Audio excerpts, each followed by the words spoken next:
I didn't even look up when the laughter started. I just folded my napkin, slow and deliberate, the way you'd fold a flag after a burial. "Don't embarrass us," my wife said, waving her hand as if my existence was a stain she needed gone. Her sister laughed harder. "Seriously, just lie this time. Make yourself interesting." The new boyfriend smirked, leaning back like he was settling in to enjoy the humiliation. "What do you do for work, man?" And that's when the table went silent. Not because of what I said, but because of the way I smiled. A smile they hadn't seen before. A smile that said I already knew every secret in this room. But that moment wasn't the start of anything, it was the end. When I met my wife, she used to brag about me, said I was the most reliable man she'd ever known. She liked my steadiness, my calm. Back then, she didn't need fireworks. She wanted gravity, something that held things in place. I built a life for us, quiet, stable, nothing flashy, nothing loud.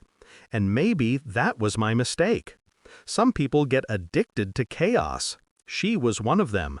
It started with a sudden shift, a phone flipped face down, a smile that faded when I walked into the room, plans she forgot to mention, sisters' nights that didn't quite line up. I didn't confront, I observed. The final confirmation came on a Wednesday night.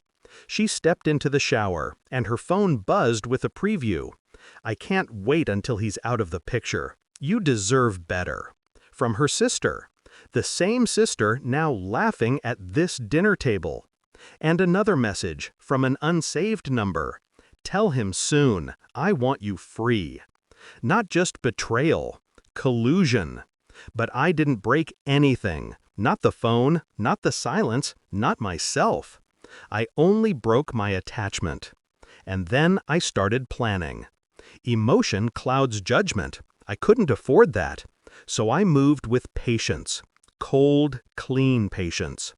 People underestimate quiet men. They assume we're harmless simply because we don't bark. But silence isn't weakness. Silence is surveillance.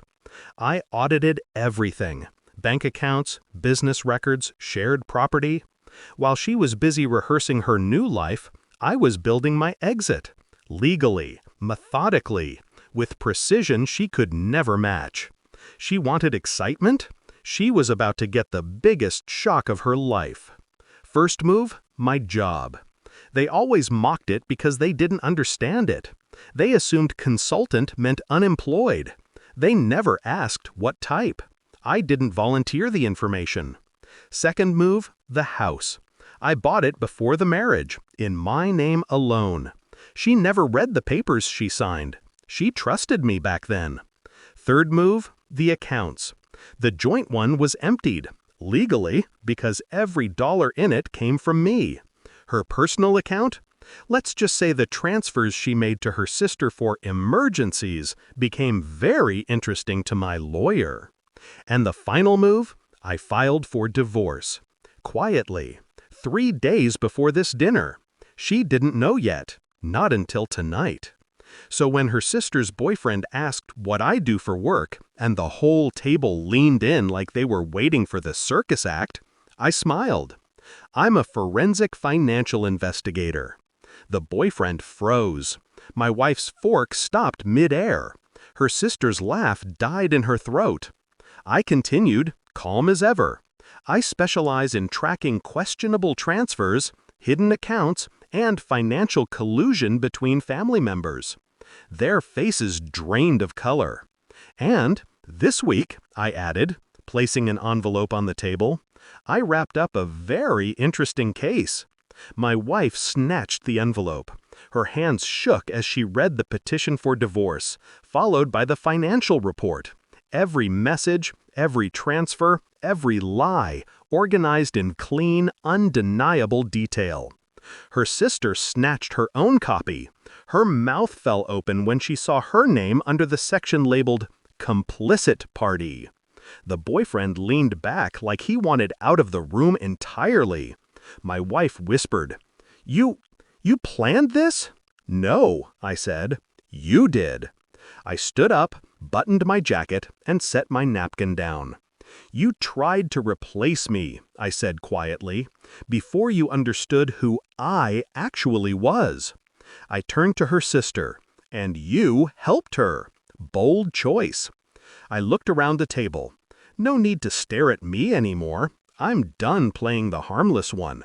Then I walked out. No yelling, no scene.